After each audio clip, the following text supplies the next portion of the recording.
Buenos días. Les pedimos por favor que tomen sus lugares para dar inicio a este segundo día del primer encuentro de gestión de datos de investigación y les damos la más cordial bienvenida. Muchas gracias por estar acá. Bueno, quiero agradecer la presencia del doctor Víctor Gerardo Carreón Rodríguez y del doctor Ricardo Villegas, que nos acompañan esta mañana para dar inicio a nuestro segundo día del encuentro. Entonces voy a presentar muy brevemente al doctor Ricardo Villegas. Él es coordinador de producción científica y visibilidad internacional en la Vicerrectoría de Investigación y Estudios de Posgrado en la Benemérita Universidad Autónoma de Puebla. Y voy a ceder la palabra para que él nos comente sus experiencias. Ricardo, muchas gracias. Bienvenido. Adelante. Gracias Norma. ¿Qué tal? Muy buenos días. Veo muchas caras amigas y eso me da bastante tranquilidad. Bueno, pues tengo la grata tarea de platicarles de algunas experiencias nacionales e internacionales en materia de gestión de datos abiertos de investigación y pues para ello primeramente lo que quisiera hacer es ponernos en antecedentes. Pues para los que trabajamos en bibliotecas, este tema pues no es precisamente nuevo, ¿no? Por ejemplo, cuando pienso, no sé, en los suplementos de las revistas especializadas, pues no es otra cosa que compartir datos de investigación. Y si pienso, por ejemplo, desde la perspectiva legal, pues ustedes recordarán los famosos Creative Commons propuestos por Lawrence Lessig, pues ya hace 20 años más o menos. Y con el éxito que tuvieron los Creative Commons, derivó algo que se conocieron como los Science Commons. Entonces, el asunto es que no sé si muchos de ustedes los hayan conocido o usado. El punto era bastante simple. El objetivo es que si los documentos ya se compartían y se podían acceder de manera gratuita, pues qué tal que este ánimo por compartir fuera un poco más allá y se le pidiera al investigador que compartiera los metadatos, por ejemplo, o que compartiera las muestras con las que trabajaba, los resultados no nada más de las encuestas, sino las encuestas en sí mismas. Entonces me acuerdo de un caso muy particular de un herpetólogo de Sonora que había puesto su paper en Science Commons y un herpetólogo de la costa este de Australia había accedido a ese documento y lo había encontrado particularmente útil y le pidió al de Sonora que le enviara por courier la muestra del veneno con la que había trabajado y sin ningún problema pudieron entrar en un proceso de colaboración que pues generó nuevos productos científicos, ¿no? Entonces, tanto los suplementos de las revistas especializadas como las aplicaciones de los Science Commons me parecen que son algunos de los antecedentes que pudiéramos considerar cuando retomamos ahora el tema de la gestión de datos abiertos de investigación. Entonces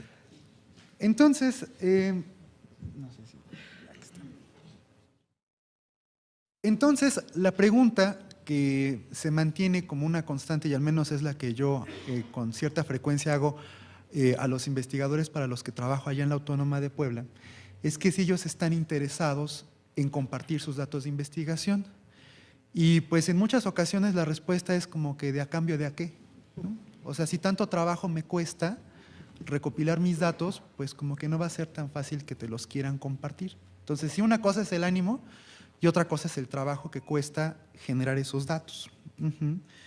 Entonces, nosotros que nos encontramos en un medio de administración de información no ubicamos tanto los Science Commons, quiere decir que no tuvieron tanto éxito. Entonces, aquí el asunto es por qué los antecedentes que tenemos en la materia no han tenido tanto éxito.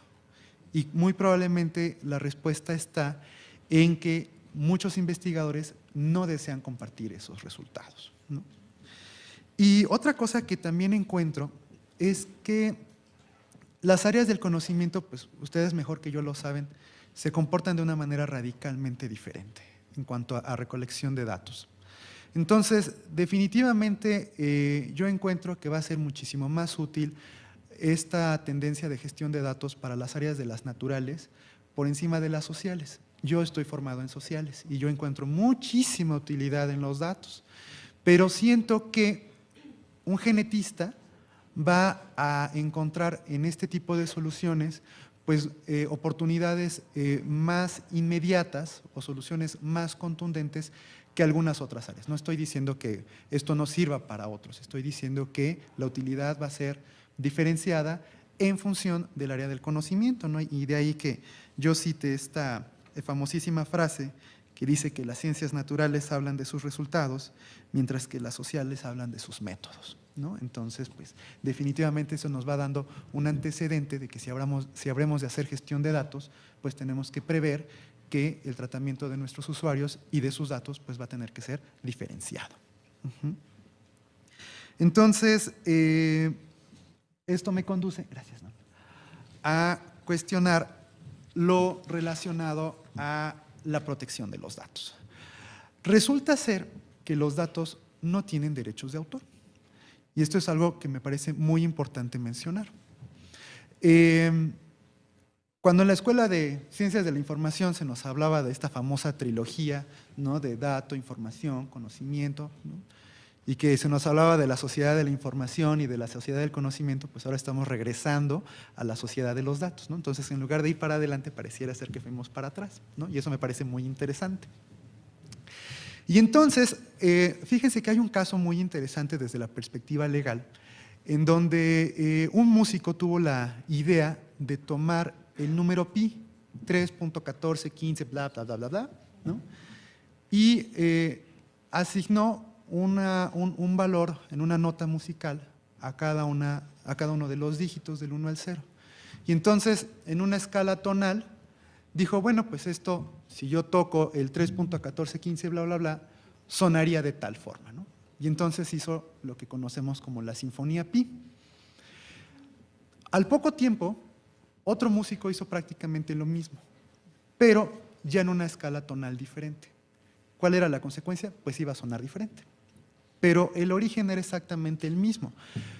La conversión de los números en notas musicales y en un arreglo, ¿no?, que terminaba en una obra musical. Cuando uno y otro quiso hacer el registro respectivo o eventualmente entrar en una disputa legal, porque la base era la misma, resulta ser que no había sustento legal para darle la razón a uno a otro, porque los números aislados por sí solos no tienen protección de derechos de autor, ¿no? Entonces, lo que quiero decirles es que tenemos un reto complicado, ¿no? Por un lado, los derechos de autor no protegen a los datos aislados y por el otro lado, los investigadores, por lo poco que conocemos, no están tan ávidos de compartir todos sus datos de investigación. Entonces, bueno, aquí en la diapositiva les pongo algunos artículos de leyes, tanto mexicanas como internacionales, que nos confirman que los datos no se protegen por derechos de autor, excepto cuando esos datos están organizados de tal forma que la forma en sí misma representa una obra intelectual, y es el caso de las bases de datos, ¿no? Entonces, cuando analizamos sistemas de información en línea, eventualmente nos damos cuenta que la información dentro de las bases de datos, como coloquialmente nosotros las conocemos, es la misma, ¿no? Provienen de las mismas fuentes, pero la diferencia es la forma en la que accedemos, ¿no?, la interfase de la búsqueda. Entonces, la protección de la base de datos se da por la interfase y la disposición de los contenidos, no por los datos en sí mismos. Gracias. Entonces, ¿cómo le vamos a vender a los investigadores la idea de que se sumen a este proyecto? Bueno, pues la solución más inmediata es lo que conocemos como el Open Access Citation Advantage, que seguramente ustedes se acordarán de ella, que fue toda una tendencia hace algunos pocos años, en donde un grupo de bibliotecólogos, ¿no?, gente que se apoyaba de la estadística, se daba la tarea de hacer una cuantificación de la accesibilidad a los contenidos respecto a la cantidad de citas que recibía, y se empezaba a demostrar estadísticamente que a mayor accesibilidad, mayor rapidez en la citación. Pero aquí me vuelve a generar otra duda el tema. Imaginen ustedes que si los datos no tienen derechos de autor, pues no hay necesidad de citarlos. Entonces, si vamos a desarrollar políticas en materia de gestión de datos, tenemos que apostar por la ética, no por la legalidad. Entonces, que éticamente quienes hagamos usos de datos abiertos, citemos la obra, no porque la ley nos lo exija, sino porque es una ética de científicos. Pero de antemano les digo que si entramos en un conflicto legal por citación de datos, vamos a perder, ¿no? Por lo que hemos estado comentando anteriormente. Bueno, gracias. Hablar de casos de éxito nacionales, pues la verdad, como estamos en nuestro país, pues, corro el peligro de omitir proyectos que son muy exitosos, entonces realmente no voy a hablar de éxito o de casos de éxito mexicanos, ¿no? Ayer se presentaron unos excelentes, ¿no? Hay otros que también conozco, pero por respeto a los que se me puedan ir, voy a evitar comentar casos de éxito mexicanos, pero sí quiero voltear a ver qué es lo que está pasando a nivel de gobierno. Ustedes saben que pues, estamos en toda una tendencia de accesibilidad de datos abiertos y, por supuesto, una de las banderas principales de este movimiento tiene que ver con los datos abiertos de gobierno. Entonces, un caso de éxito que me parece particularmente interesante es un proyecto que hizo el doctor Ricardo Hausmann de la Universidad de Harvard. Él es venezolano, pero fue contratado por el gobierno mexicano para desarrollar una herramienta que se llama el Atlas de Complejidad Económica, y no hace otra cosa más que retomar los datos que ha recolectado INEGI y hace una serie de cálculos y análisis respecto a la oferta y a la demanda de insumos para industria de bienes y por supuesto también para el área de servicios. Y cuando uno accede a esta plataforma de acceso gratuito, pues simple y sencillamente uno pone el rubro o el giro comercial al que uno quiera adentrarse y nos reporta de manera gráfica cómo se está comportando económicamente en este momento ese rubro comercial en particular. La siguiente, por favor. Ahora, hablar de casos de éxito internacionales pues ya es un poquito más fácil, ¿no? Porque pues, hay mucha gente que nos tiene ya un camino recorrido sobre este tema y en particular me llamó la atención este caso que se publicó hace poco tiempo en la revista Nature, en donde se hace referencia precisamente al caso de los genetistas. Entonces, aquí el trabajo fue que en Sierra Leona, cuando empezó a haber un brote de ébola, se hizo una secuenciación genética de este virus y se identificó, pues, entre muchas otras cosas, cuáles pudieran ser las causas de transmisión de esta enfermedad. Y se ubicaba en ese momento, estoy hablando de 2014, 2013, que la transmisión principalmente se daba por la vía de los roedores. Al muy poco tiempo, no sé, 2 o 3 meses después, se vuelve a hacer este mismo análisis secuencial genómico, pero ya no ahora en Sierra Leona, sino en otra ciudad a 80 a 100 kilómetros de distancia. Y se dan cuenta que estos contagios no son propiamente resultado de pues, mordeduras, por ejemplo, de roedores, sino precisamente por contacto humano.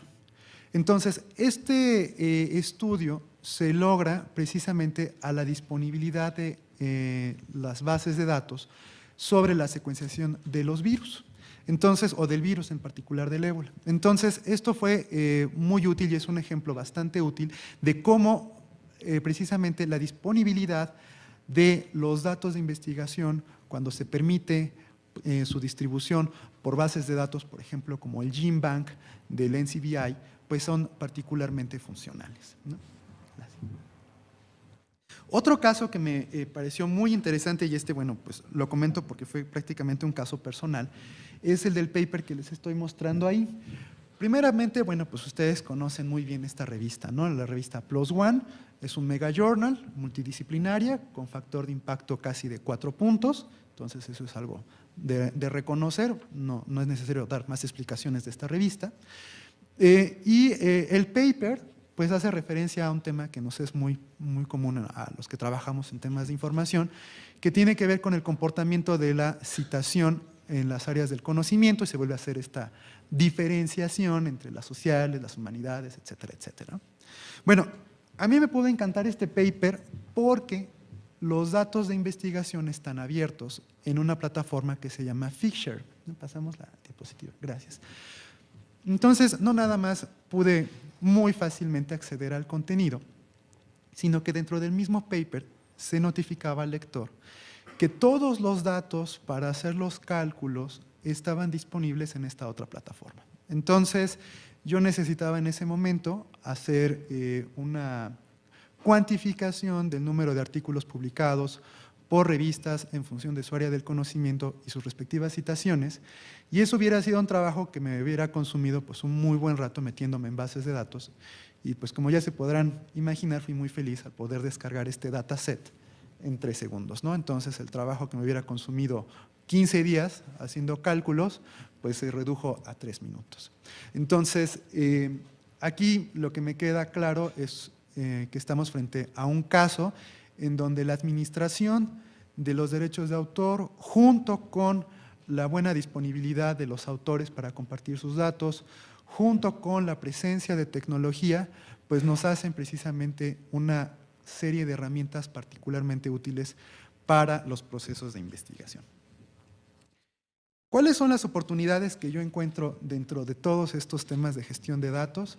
Pues por supuesto, el que tendríamos, decía yo hace un momentito, identificar cuáles son las áreas a las cuales podríamos apostar fuertemente. Yo ya decía que en el ejemplo que veíamos de la revista de Nature, pues muy probablemente vincularnos un poquito más al área de naturales, ver cómo podemos trabajar en el área de sociales y en particular yo apuesto por los repositorios. Y dentro de los repositorios pienso en los de tesis y dentro de los de tesis pienso en las de doctorado. ¿Por qué tan particular la apuesta por ese tipo de documentos? Pues porque ustedes saben que las tesis de doctorado es a donde realmente tienes que demostrar por qué sí, por qué no te salieron los resultados. Y entonces, si tú cargas en tu repositorio de tesis o de disertaciones los datos de investigación en donde se encuentren tanto los datos que no sirvieron para nada como para los que sí sirvieron, pues vas a tener una herramienta muy sólida para sustentar el fin principal de la ciencia, o uno de los tantos fines de la ciencia, que es precisamente el demostrar tus resultados de una manera transparente para que sean analizados por tus pares, por los especialistas, y si encuentran utilidad en ellos, pues soportarse en ellos para continuar con el avance de la ciencia. Entonces, me parece que a este tipo de eventos llegamos con buenas bases. Tenemos eventos que nos anteceden a nivel internacional. Pienso en esta conferencia Horizons 2020, en donde se discutió fuertemente sobre la importancia de la apertura de los accesos o de los accesos de datos de investigación. Pues ni qué decir de las reuniones de Open Access de Bruselas, etcétera, etcétera, y por supuesto los esfuerzos que ahora como gente que estamos vinculados en estos temas podemos aterrizar. Pues yo les agradezco mucho su atención y estoy a sus órdenes. Gracias. Con un panorama general en los asuntos internacionales de este tema que hoy nos ocupa, Ricardo Villegas nos expone temas muy interesantes y sobre todo nos da la pauta para continuar en la búsqueda de la información y poderlo aplicar en cada una de nuestras instituciones. Voy a dar paso a la palabra del doctor Víctor Gerardo Carreón Rodríguez. Él es director adjunto de Planeación y Evaluación del CONACYT. Y bueno, creo que sobra decirlo, pero él es quien está a cargo de todos los repositorios y seguramente nos traerá también propuestas muy interesantes. Adelante, doctor. Antes que nada, gracias por la invitación. Lo que yo les voy a platicar es qué es lo que estamos haciendo desde CONACYT en el tema de repositorios. Primero, en términos generales, no solamente para el caso de datos, y luego ya un poco más particularizado, focalizado para el tema de datos. Y qué es lo que podemos hacer. Sí quiero dejar claro desde el inicio, para no generar complicaciones hacia adelante, todo lo que yo diga está en un marco normativo. Entonces, no es lo que nos gustaría, no es lo que debería, sino es lo que podemos. Entonces, de repente puedo decir alguna afirmación, entonces, que no necesariamente va acorde con lo que ustedes quieren o desean, pero es lo que podemos. Si queremos más que eso, la puerta no es, digamos, poniéndolo coloquialmente, CONACYT, sino el Congreso. Entonces, habría que ir allá a cambiar leyes. Entonces, yo voy a trabajar en ese contexto, en ese marco normativo, y eso nos va a ayudar. Entonces, les voy a platicar muy rápidamente de lo que hacemos en términos de repositorios. Está muy ligado el tema de, llamémoslo así, de gestión de datos o de bases de datos. Y está ligado a lo que nosotros nos estamos enfocando principalmente en este momento, que no es exactamente bases de datos, aunque también es parte de nuestro mandato. Entonces, un ejemplo muy gráfico que creo que ilustra muy bien el tránsito de cómo nos movíamos, cómo actuábamos, cómo nos comportábamos hace algunos años, tampoco es tanto. En general, lo que ocurría, digamos, hace 20 años, 15 años quizás, era un grupo de investigadores, pueden ser científicos naturales, científicos sociales. Sí hay una gran diferencia en el uso de los datos y las bases de datos para trabajos en ciencias sociales, para trabajos en ciencias naturales, por un tema fundamental. Y el tema fundamental es que cuando hablamos de ciencias sociales y hablamos de bases de datos de ciencias sociales, estamos hablando de personas en general, estamos hablando de lo que las personas quieren, desean, pueden o no hacer. Y entonces ahí hay un tema de confidencialidad. No podemos proveer toda la información de manera tal que con un poco de trucos y de cruces de bases de datos aquí y allá y manipulando, no voy a voltear a ver a dónde está la gente de INEGI, manipulando bases de datos de INEGI, pudiera determinar quién es quién. Entonces, eso es bien importante. Entonces, eso hace una gran diferencia en las bases de datos sociales de las bases de datos naturales, digamos, de origen de áreas sociales y de áreas naturales. Entonces, sí hay que tener eso en consideración. Entonces, no importa quién sean estos científicos, están generando información. Una vez que generan información, la procesan, la codifican, la manipulan, en el buen sentido de la palabra, la manipulan y generan productos, artículos o libros. ¿Qué es lo que ocurría hace 20 años? Pues entonces se enviaba a un comité editorial, a la revista que el investigador o el grupo de investigación consideraba que era pertinente,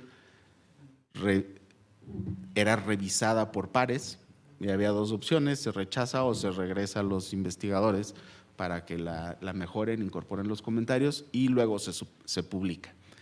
¿Qué conocíamos en ese momento? El artículo y unas cuantas tablas en el anexo que eran tabulados, estadísticas agregadas, pero era todo lo que conocíamos. Y tampoco era lo que conocíamos, y cuando digo conocíamos, conocían quienes estaban en esa área. El resto de la comunidad académica fuera de esa área no necesariamente conocía esos resultados. Estudiantes de posgrado, maestría y doctorado, pues no necesariamente lo conocían en ese momento, al momento de la publicación. Si eran afortunados de estar en una institución cuya biblioteca tuviera la suscripción a esa revista, la tenían. Si no, el préstamo interbibliotecario, la visita a la biblioteca, entonces transcurría un periodo de tiempo. Entonces, la difusión o divulgación de ese conocimiento traía un rezago y era solamente el resultado, no los insumos para obtener ese resultado. Desde la óptica de la política pública, en términos de difusión del conocimiento, países como México estábamos rezagados. Primero, no estábamos en la frontera en la producción de ese conocimiento. Cuando digo no estábamos, no lo tomemos literal, no estoy diciendo que nadie hacía nada. Por supuesto, estábamos ahí, pero en términos generales no estábamos porque nuestros estudiantes no estaban ahí, una buena parte de nuestros colegas investigadores no estaban ahí. Y cuando nos enterábamos de que estaba ocurriendo, era con un rezago de tiempo y ya esto había caminado. Entonces, la política pública tiene un lugar ahí. Se requiere una intervención para en dos temas. Por un lado, acortar ese tiempo en el cual la mayoría de la población nos enteramos de lo que está ocurriendo. Y dos, para conocer los insumos que están generando esos resultados. Y aquí es donde Ricardo estaba focalizando particularmente a las bases, los datos, la información, las bases de datos. ¿Qué ocurre con el cambio tecnológico? Todavía no tenemos intervención pública, solamente cambio tecnológico. Entonces, ahora no solamente Internet, cambio tecnológico, ¿qué quiere decir? Internet, correo electrónico. Entonces, ya no solamente son los investigadores que estaban aislados trabajando en este tema, ahora está la posibilidad de compartir, compartir lo que estamos haciendo, lo que están haciendo los investigadores, pero esa es una decisión personal del investigador o del grupo de investigadores. Entonces, ellos deciden compartir versiones preliminares de su trabajo. Entonces, se empieza a socializar el famoso working paper y entonces empezamos a socializar lo que hay ahí. No necesariamente a publicarlo, pero sí lo socializamos. Y en algunos casos se empieza también a socializar algo de la información, pero eso es decisión individual. En este proceso, la probabilidad de generar mayor producción, más artículos o más libros, se incrementa. Yo me entero con anticipación de lo que está haciendo mi colega en su versión working paper y entonces digo, él está trabajando A y B, pero esto tiene potencial para C y D. Lo comentamos, lo podemos hacer conjunto y si no le interesa lo hago yo.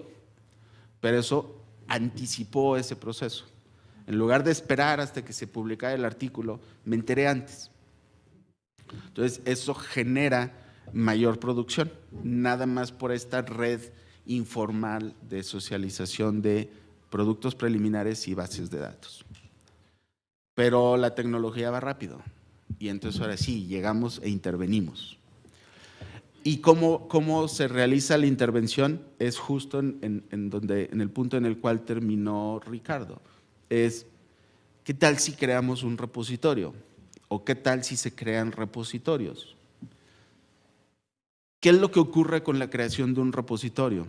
Y otra vez, dejémoslo en la decisión individual, donde ahora la decisión es individual, no del investigador, pero es individual de la institución. Entonces, una institución decide crear un repositorio.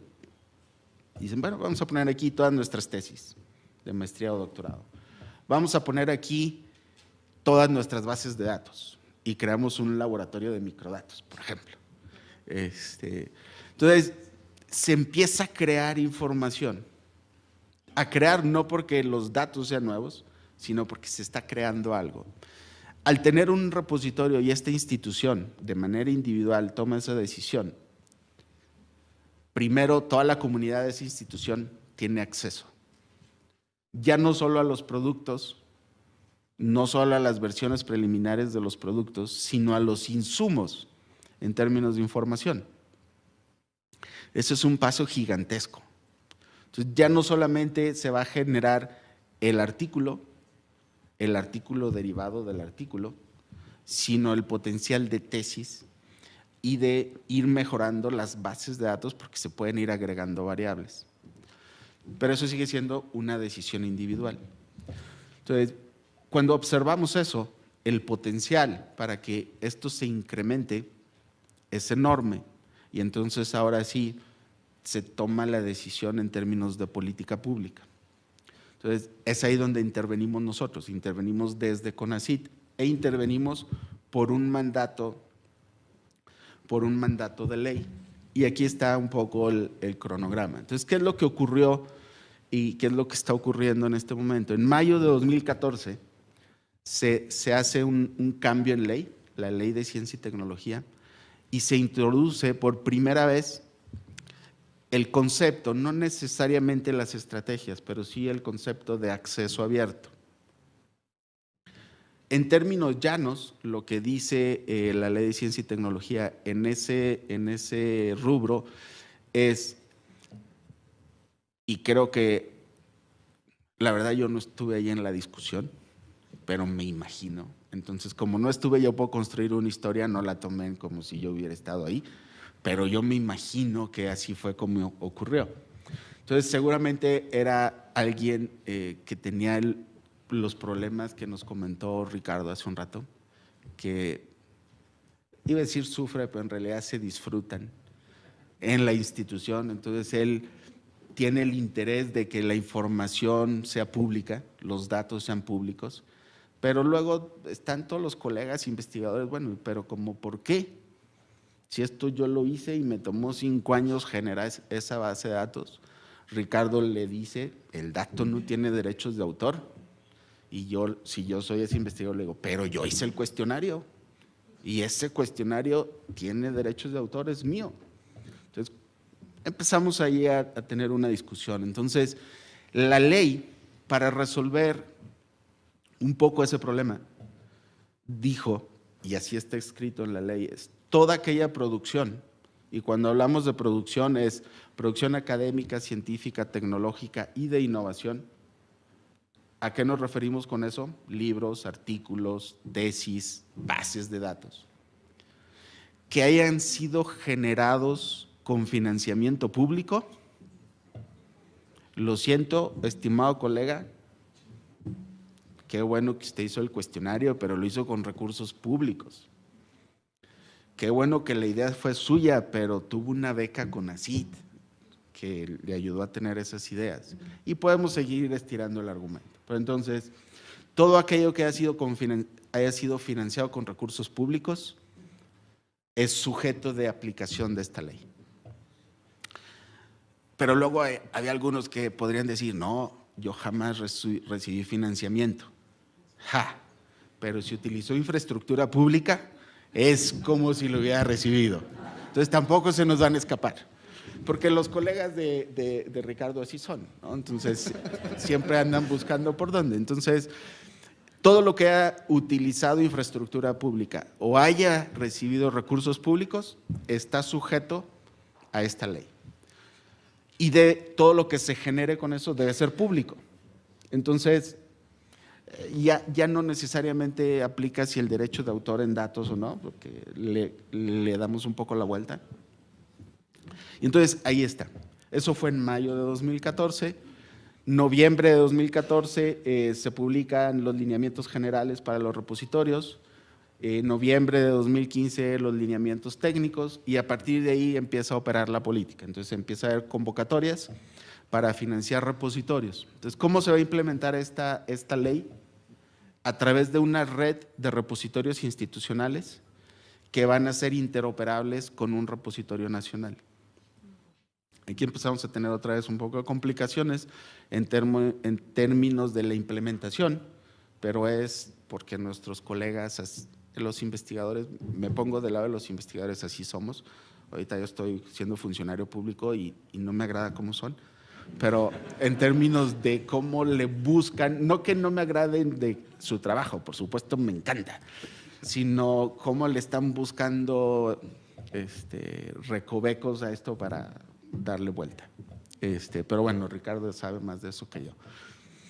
Entonces, es a través de una red de repositorios. Entonces, es una red de repositorios que debe ser interoperable con el repositorio nacional. El repositorio nacional es responsabilidad de CONACYT.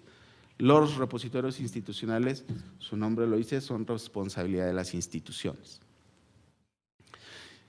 ¿Qué es lo que debería ocurrir? Y aquí el debería y se puede, sí van de la mano, porque en este momento sí se puede. Cada institución debería tener un repositorio institucional en donde se depositen no solo las tesis, sino también los artículos, también los libros y en general todo aquello que no tenga un requisito o una restricción en términos de periodos de embargo o derechos de autor, pero debería estar ahí. Si cada institución tiene su repositorio donde se deposita toda esta información y además cumple con los lineamientos generales y técnicos que emite CONACYT, tenemos la garantía que es interoperable.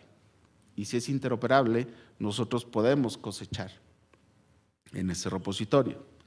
Y entonces estamos resolviendo o estamos matando muchos pájaros con una pedrada que fue el cambio en ley, y luego varios tiritos que son los lineamientos. Entonces, va a estar depositado ahí. Entonces, aceleramos el proceso en el cual damos a conocer al resto de la sociedad, porque este repositorio, al menos el nacional, es un repositorio en el cual se cosecha lo que está en los repositorios institucionales, pero no hay ninguna restricción de acceso. Cualquiera puede ingresar, palabras clave y encuentra, y el repositorio va y cosecha. Entonces, eso es lo que estamos haciendo. Lineamientos técnicos, más al rato mi colega Eunice les va a comentar cómo estamos, porque si no yo me voy a meter en un lío de los requisitos que estamos imponiendo, y entonces mejor que los enfrente Eunice. Entonces ahí le preguntan a ella.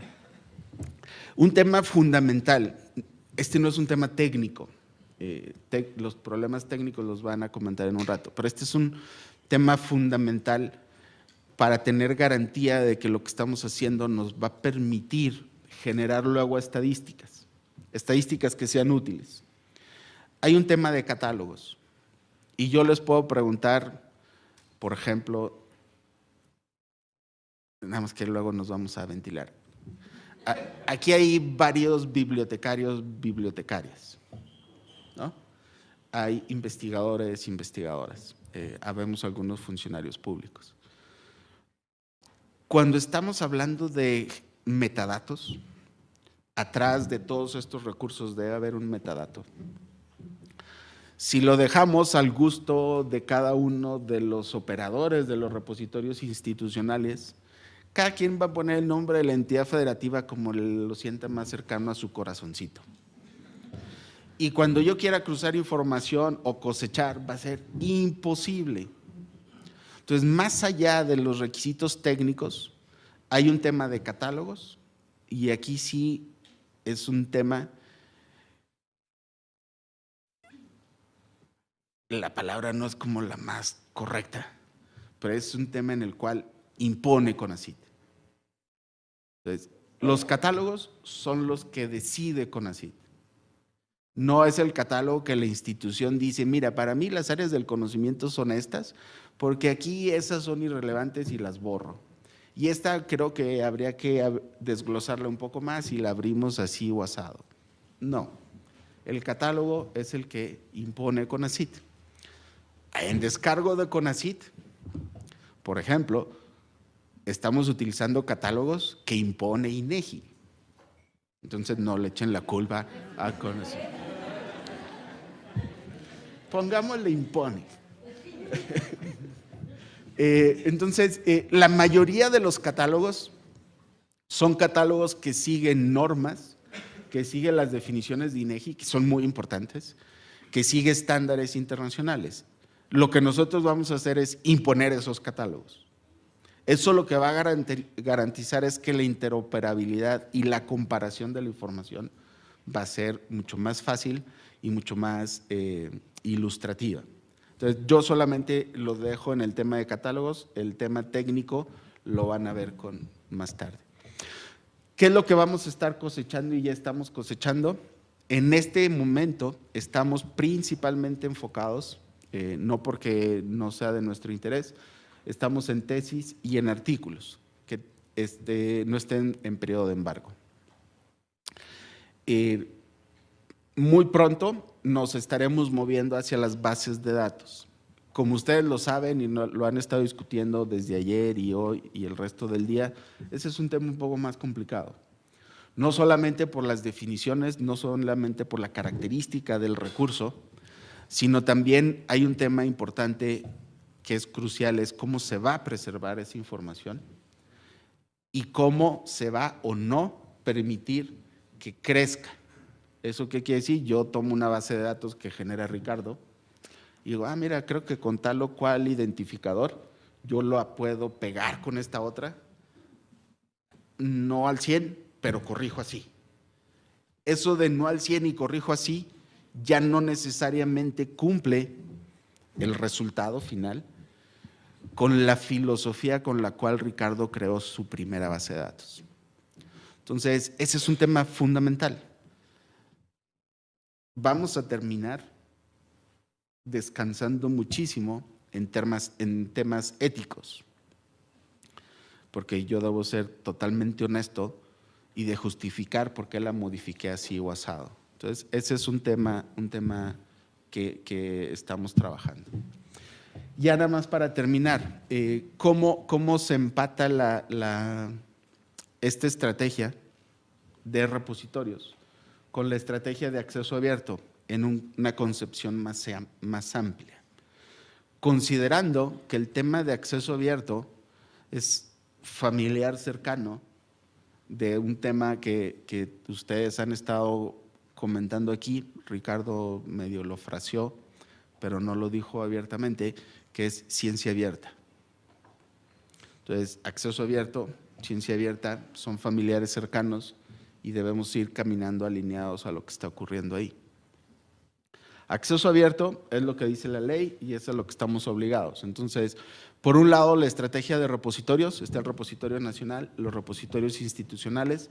Tenemos operando 27 repositorios institucionales, que es de la red de centros CONACYT.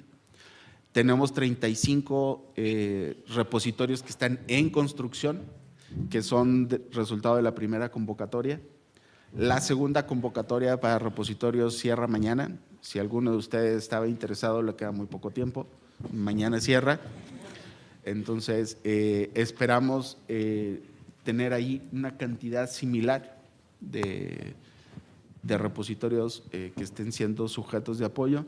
Eso lo que nos está diciendo es que hacia finales de este año tendremos operando el repositorio nacional con una interoperabilidad con alrededor de 100 repositorios institucionales. Acá nada más un tema, porque sí ser enfático en ese rubro, nuestra política que viene derivada de la ley es apoyar repositorios institucionales. Se pueden apoyar repositorios temáticos, no estamos negados a eso.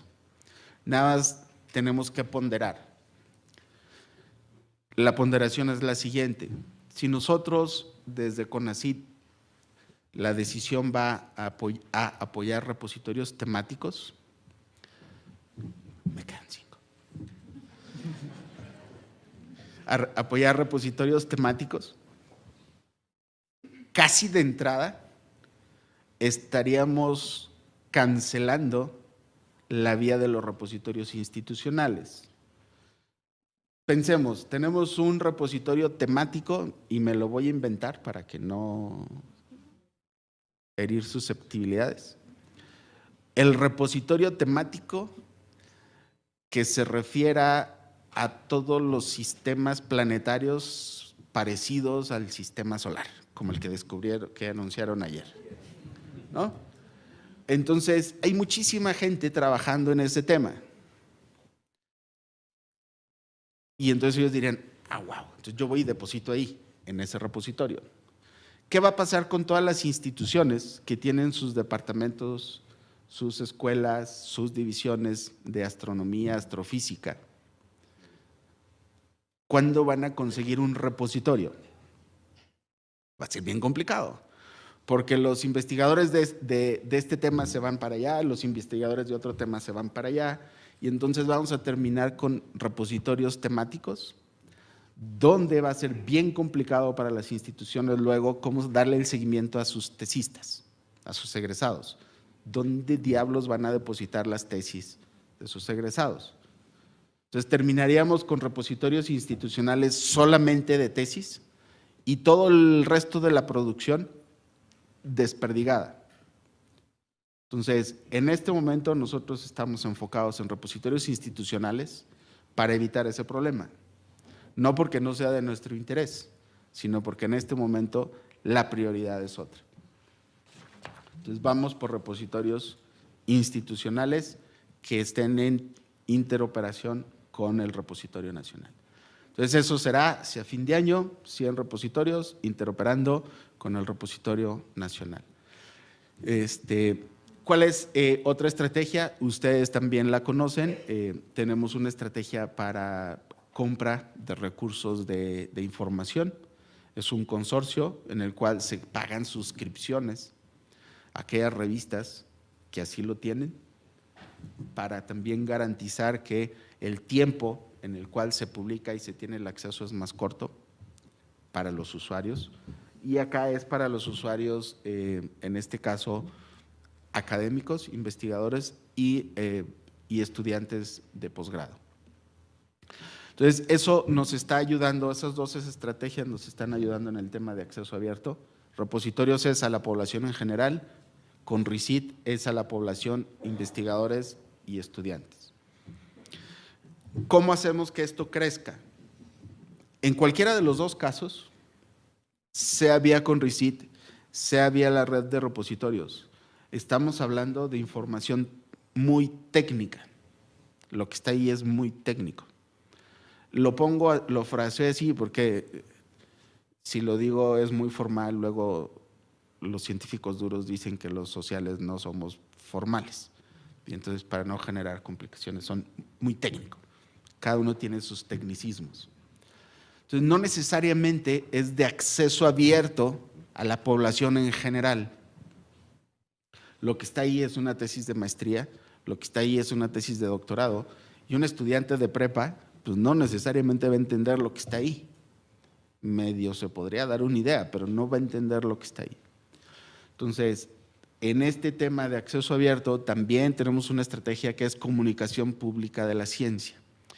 Y es cómo generamos a través de una estrategia una suerte de traducción entre este lenguaje muy técnico de todo lo que está ahí en un lenguaje mucho más accesible al resto de la población.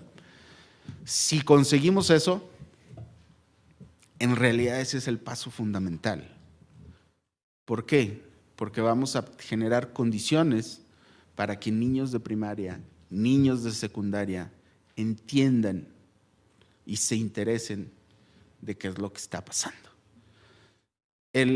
La explicación de ayer es que si los exoplanetas y que si, yo no sé, pero si lo ponemos con una figurita ahí que en lugar de 9 son 7 y que son como del tamaño de la Tierra y que tienen como agua, pues se genera un interés en los niños. Ese es el tema fundamental. Y ya nada más para cerrar, uno diría, bueno, ya que tengo comunicación pública de la ciencia, ya lo conseguí, ahora sí toda la población tiene acceso, me queda el tema, ahora sí, de raíz, que es la conectividad. De nada sirve que tenga un repositorio nacional, una infinidad de repositorios institucionales que estén interoperando, que técnicamente esté impecable, que la política en términos de comunicación pública de la ciencia sea espectacular, si no hay acceso a Internet. De nada sirvió. Entonces, la estrategia complementaria de lo que estamos haciendo en CONACYT es conectividad.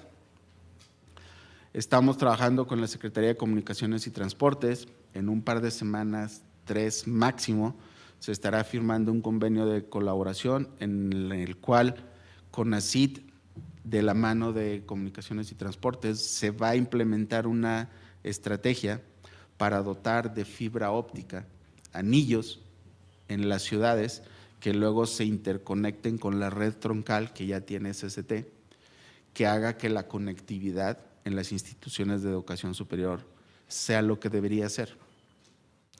Una vez que tengamos eso, si garantizamos la interconectividad de las instituciones de educación superior en las ciudades, en las grandes ciudades, todas las escuelas primarias y secundarias que queden en el camino, las podemos subir. Y el costo para CEP es infinitamente más bajo que lo que en este momento están pagando para unas cuantas escuelas. Si logramos ese paso, tampoco les voy a decir que una vez que se firme ya lo tenemos, pero ya el firmarlo es un gran paso, estaremos ahora sí implementando de manera coordinada y de manera complementaria la Ley de Ciencia y Tecnología en el tema de acceso abierto. Yo le dejo ahí. Los temas más técnicos se los preguntan a Eunice más tarde. Muchas gracias. Muchas gracias. Vamos a dar paso a 2 o 3 preguntas para que podamos dialogar un poquito. Creo que va a haber muchas más. No sé si Eunice vaya a tener tanto tiempo, pero esperemos. Adelante. Buenos días. Rosaura Martín del CICI. En el sentido de incentivar a los investigadores a no solo, ayer escuchaba a un investigador decir que él está muy en pro de socializar sus datos, ¿no? Pero hasta el momento es el sentir de algunos y queda en cuestiones éticas. El posicionamiento de CONACYT en cuanto a políticas públicas de incentivar, darle más peso a los incentivos, de publicar en un artículo de revista de impacto 5, a que publique el investigador sus datos o que ponga en repositorios institucionales su información, eso ya se está trabajando para incentivarlo, para hacer una manera de hacerlo más atractivo para ellos. Tere, adelante. Es como la otra cara de la moneda, era si había dientes y había zanahoria para la publicación de parte de los investigadores. Es decir, yo les puedo decir que lo deben de hacer, pero si no hay un castigo es probable que no lo vayan a hacer, o lo que estaba comentando la compañera. Esa es una, y la otra es si definen los catálogos y también definen los campos, ¿no? Si en el metadato de cómo se definen tenemos los atributos temáticos, el repositorio temático por default está ahí, porque lo podría uno hacer en la búsqueda. Y la otra es si en la publicación de las bases de datos pueden poner el estándar DDI como default, que es el que se está usando en todo el mundo. Gracias. Adelante, Tere. Bueno, no sé si es pregunta o comentario, pero tiene que ver un poco con esa idea de los repositorios temáticos, que ya los investigadores, yo sé de uno que es de economía REPEC, que ya tiene muchos años en función, y hay un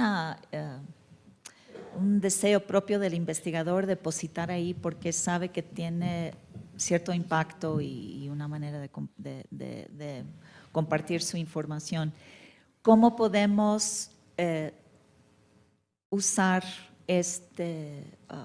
no sé, ese interés, pero ya enfocado a un repositorio institucional? Porque yo sé, por ejemplo, en el CIDE, sé que hay investigadores ahí que depositan en REPEC, y REPEC es un repositorio que usan, es internacional. Entonces, sí hay deseo, pero ¿cómo lo combinamos, ¿no?, con un repositorio institucional? Sí, conozco a algunos colegas de ahí del CIDE, de la División de Economía. A ver, el tema son incentivos, a eso se reduce todo. Entonces, lo que tenemos que hacer es, en términos del diseño institucional, es generar los incentivos para que esto ocurra. Y los incentivos pueden ser positivos, que son las zanahorias, o pueden ser negativos, que son los dientes. Entonces, primero, la ley dice que esto se debe implementar con 2 restricciones fundamentales. Uno, un respeto irrestricto a los derechos de propiedad. Eso quiere decir, no vamos a depositar ni vamos a generar incentivos para que se depositen artículos cuyo periodo de embargo no ha terminado. Sí vamos a pedir que deposite el metadato, pero no el documento. Y el segundo, que es donde vienen las complicaciones que ustedes mencionaron, es que esto es voluntario. Eso dice la ley. Y entonces no podemos ir en contra de la ley. Entonces tiene que ser voluntario. Pero tenemos uno que otro instrumento en CONACYT para inducir a que siga siendo voluntario, pero que su voluntad sea depositarlo. Por ejemplo, tesis. ¿Qué tal si no es para todos, pero al menos para todos los programas de posgrado que están en el PNPC, La eficiencia terminal la medimos con tesis depositadas en su repositorio y no con alumnos graduados, no. Entonces, como que ya es voluntario, está en su interés y lo harán voluntariamente el depósito. No por lo que yo diga en el tema de acceso abierto, es por algo que dijo alguien más que es quien opera el PNPC. Algo muy parecido podemos hacer con los investigadores, nuevamente no son todos. Pero entonces, ¿qué tal si ahora en los procesos de evaluación de las comisiones del Sistema Nacional de Investigadores utilizan como información solo lo que está en los repositorios y no lo que el investigador saca del cajón y envía a la comisión cuando llegue el día de la evaluación? Entonces, estamos alineando los incentivos. Entonces, es hacia donde nos estamos moviendo.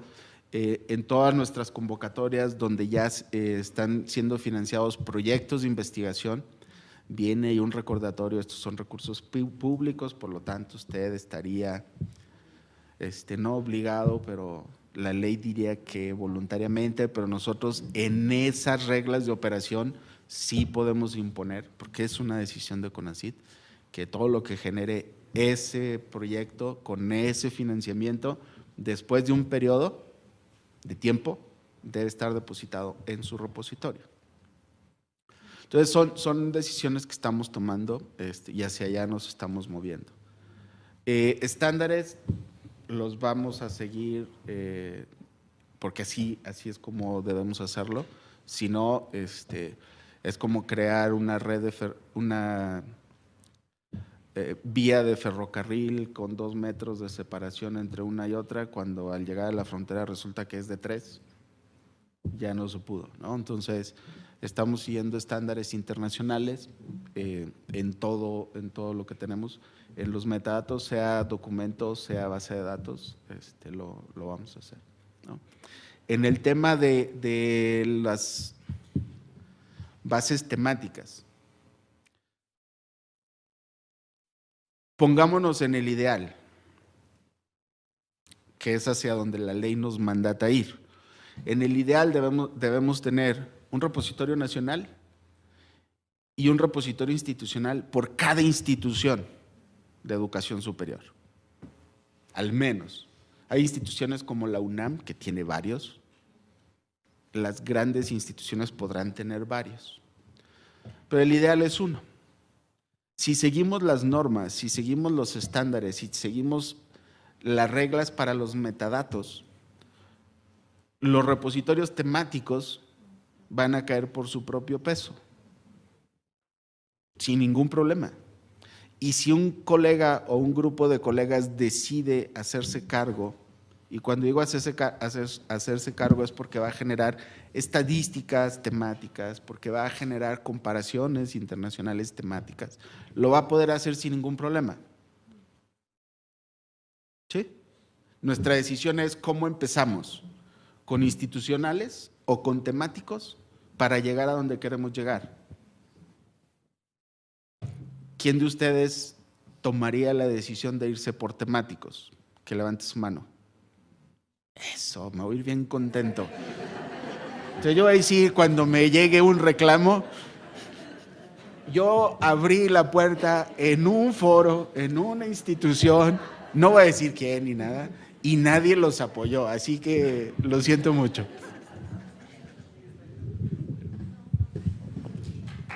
Adelante para 2 preguntitas más.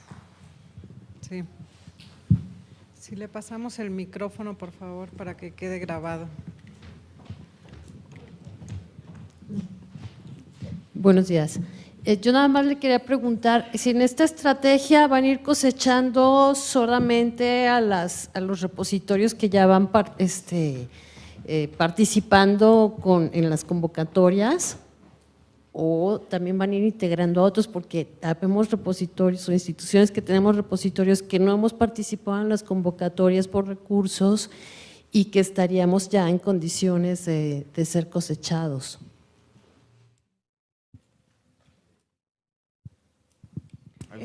Bueno, Yo trabajo en el Hospital Infantil de México, Federico Gómez.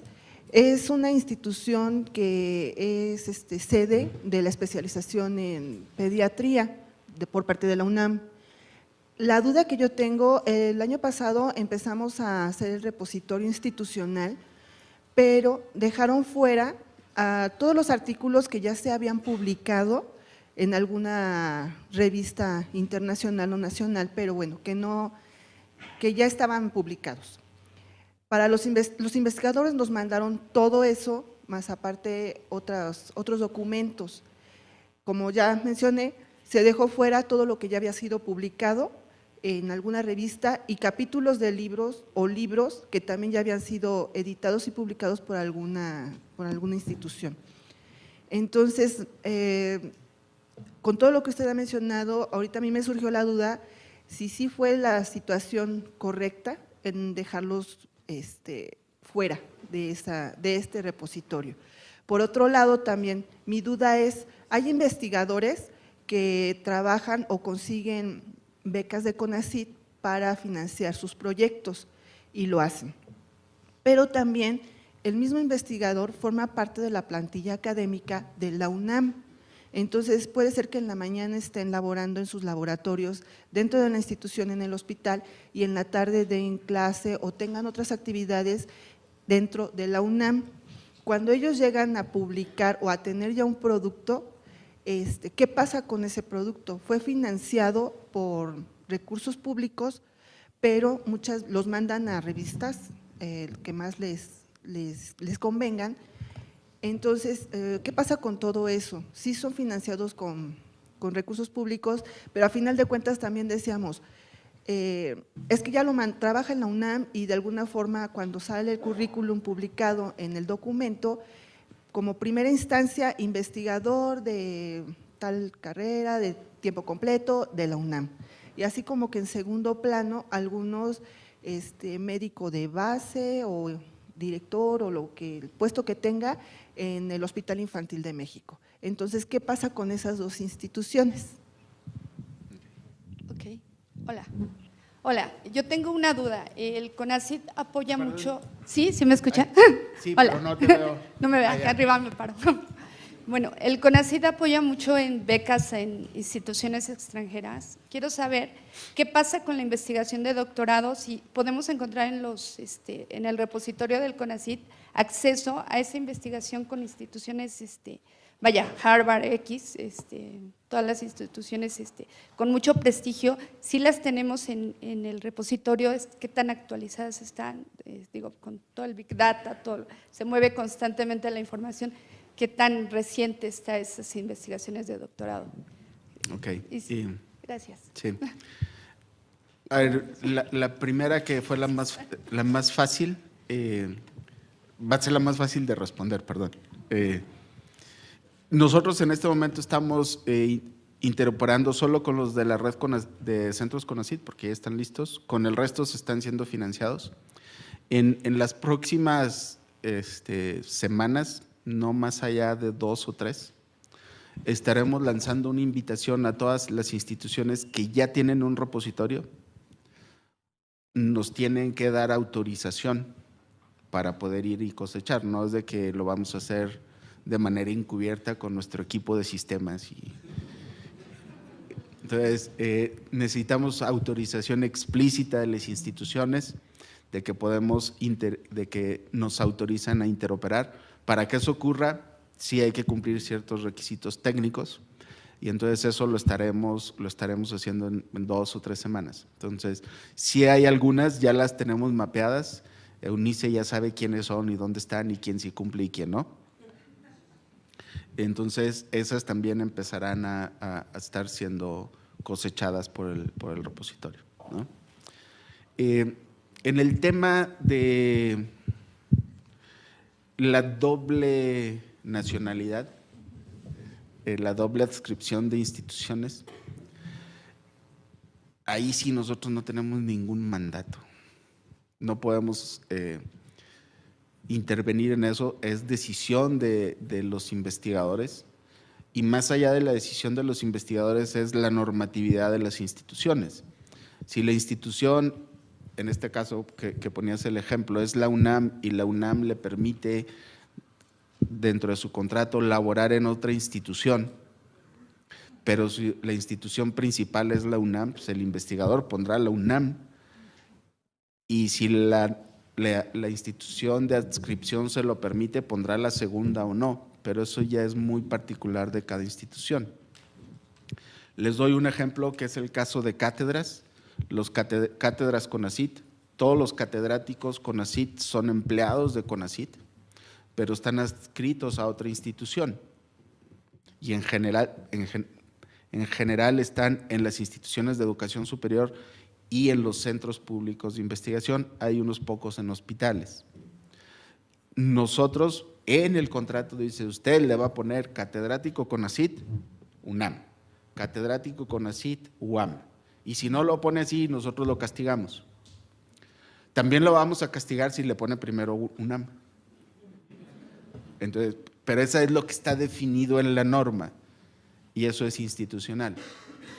La decisión que tomaron respecto a no depositar los artículos ya publicados, eso es un error y es exactamente la misma lógica que el repositorio temático. Nosotros no vamos a ir a cosechar a las revistas. Jamás. Si hacemos la cosecha en las revistas es lo mismo que hacer la cosecha de un repositorio temático. Nosotros cosechamos en repositorios institucionales. Es la única garantía que tenemos para que el repositorio institucional se fortalezca y en el repositorio institucional esté todo lo que genera esa institución. Entonces, si lo vemos fríamente, la decisión que tomamos va en contra de CONACYT, porque podríamos interoperar con REPEC y tenemos así un montón de artículos y no me cuesta nada, salvo el convenio con REPEC. Pero en el largo plazo, esa no es la mejor política. Entonces estamos dispuestos a incurrir en un costo en el cual no vamos a tener tanta información cosechada en el corto plazo, pero sí vamos a garantizar que en el largo plazo tenemos una red robusta de repositorios institucionales. Entonces, eso va en el mejor interés de la política nacional, va en la línea de cumplir la ley y va en el interés de las instituciones. Si las instituciones no hacen eso, jamás van a tener un repositorio suficientemente poblado. Y finalmente, la ley también dice que quienes no tienen una institución de adscripción podrán depositar en el repositorio nacional. Entonces, la estrategia es con aquellos estudiantes de posgrado becados por CONACYT que están haciendo su posgrado en el extranjero y no tienen ningún vínculo con una institución en México, su depósito será directo en el repositorio nacional.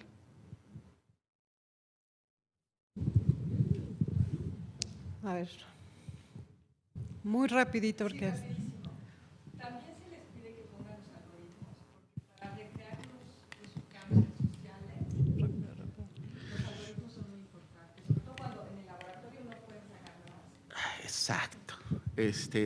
No quería decir nada de eso porque casi… y qué bueno que lo pusiste. El laboratorio de microdatos, y voy a poner lo que nosotros hacemos. Por ejemplo, en CONACYT tenemos una encuesta que elaboramos en conjunto con INEGI, que es la ESIDET. Es una encuesta de información para saber cuánto invierten las empresas en ciencia y tecnología. La base de datos, que son los microdatos, están bajo guarda y custodia de INEGI.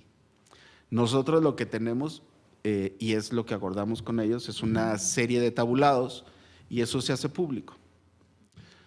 Si un investigador quiere realizar un trabajo de tesis o un artículo donde utilice los microdatos, no tiene que ir con nosotros, tiene que ir a INEGI y cumplir con un protocolo de ingreso. Cuando llega ahí, debe llegar con su código o con su rutina de lo que quiera, de Stata, de MATLAB, lo que quiera. Llega, la corre, obtiene los resultados y se va y los interpreta. La pregunta acá es, ¿la ley me faculta para pedirle a los investigadores que hagan públicos sus códigos? Aquí una interpretación es que sí recibió recursos públicos para esa investigación. Pero luego el código, eso sí, ya es un desarrollo que aun y cuando no tenga un registro en el INPI, pues creo que difícilmente algunos lo van a difundir. Hay algunos que lo tienen y hay otros que se lo venden estata a los grandes paquetes porque es parte del negocio. Pero ahí sí, en este momento, sí es más que generar incentivos, sí estaríamos apelando a la total y absoluta voluntad de hacer el depósito, ¿no? Eventualmente tendremos que decir algo al respecto. Bueno, muchas gracias. Ahora sí ya estamos sobre el tiempo. Agradecemos a nuestros ponentes y a ustedes por su atención. Buen día.